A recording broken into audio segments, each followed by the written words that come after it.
Salam sejahtera, saya Dr. Rizwan Syafiq dari Teman Kesihatan. Baru-baru ini, saya meneliti statistik mengenai kadar penularan pradiabetes dan diabetes. Menurut statistik tersebut, secara purata 1/3 penduduk dunia menghidap pradiabetes dan 1/10 menghidap diabetes, dengan separuh daripadanya tidak menyedari bahawa mereka menghidap penyakit ini. Oleh kerana ini adalah masalah penting yang melibatkan ramai orang, dalam episod hari ini saya akan membentangkan gejala-gejala utama yang boleh menunjukkan tahap gula dalam darah yang tinggi.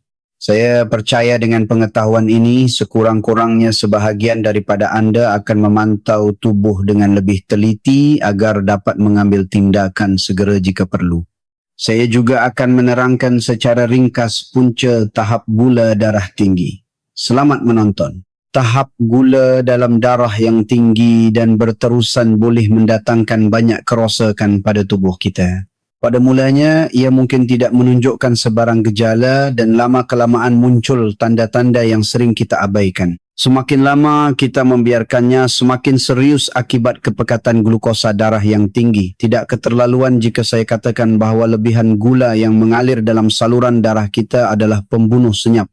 Untuk memahami topik ini dengan lebih baik, saya akan menerangkan serba ringkas bagaimana gula bertindak dalam darah. Selepas makan, tahap glukosa dalam darah akan meningkat. Ini berlaku kerana karbohidrat yang kita makan dicerna menjadi gula yang kemudiannya menyerap dari usus ke dalam darah. Semasa mengalir dalam darah, gula diserap oleh sel-sel tubuh kita dan digunakan untuk pelbagai keperluan yang merupakan proses fiziologi normal. Masalah bermula apabila gula berlebihan kekal terlalu lama dalam saluran darah, satu keadaan yang dipanggil hiperglisemia. Atas pelbagai sebab, sel-sel tubuh mengalami kesukaran menyerap gula dari darah, lalu menyebabkan sel-sel ini kekurangan nutrien. Sebaliknya, apabila glukosa beredar terlalu lama dalam saluran darah, ia bertindak sebagai toksin dan merosakkannya. Dengan pemahaman ini, mari kita beralih kepada gejala yang menunjukkan kepekatan glukosa darah yang tinggi.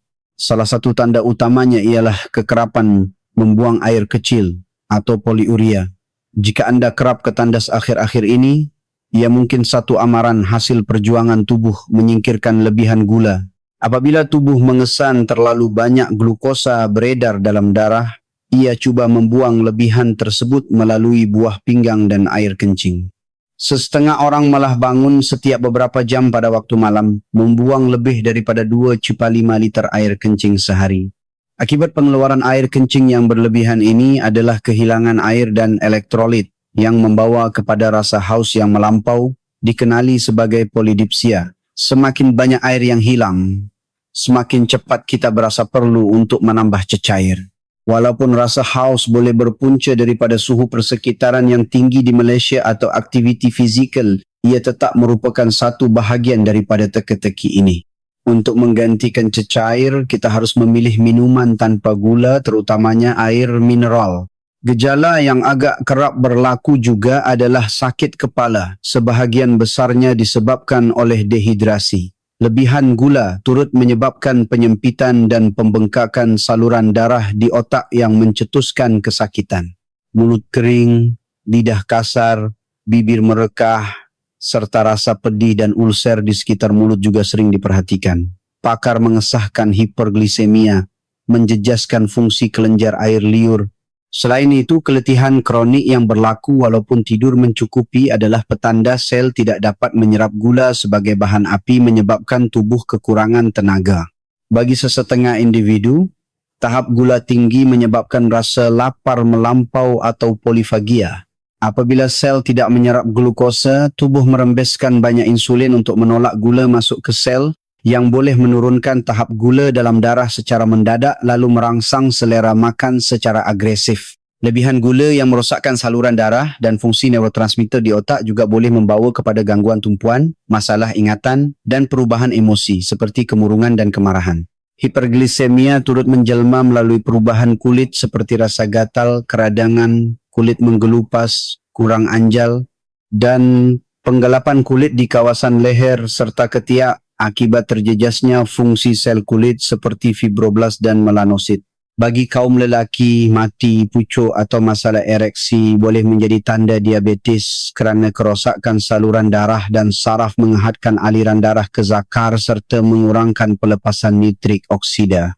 Sebelum saya meneruskan, saya menjemput anda untuk melanggan surat berita email percuma saya dalam bentuk diari kesihatan pagi teman kesihatan. Terdapat begitu banyak maklumat kesihatan penting yang patut anda ketahui, jadi saya mencipta diari harian ini sebagai tambahan kepada saluran ini di mana saya berkongsi cara berkesan menjaga kesihatan secara praktikal. Anda akan menerimanya dari Isnin hingga Jumaat pada jam 6 pagi, menjadikannya bahan bacaan yang sesuai untuk dinikmati bersama kopi pagi. Untuk mendaftar, layari www.temankesihatan My Diary dan cari ruangan pendaftaran di bawah anak panah hijau. Jika terhalang, cuba gunakan pelayar web yang lain.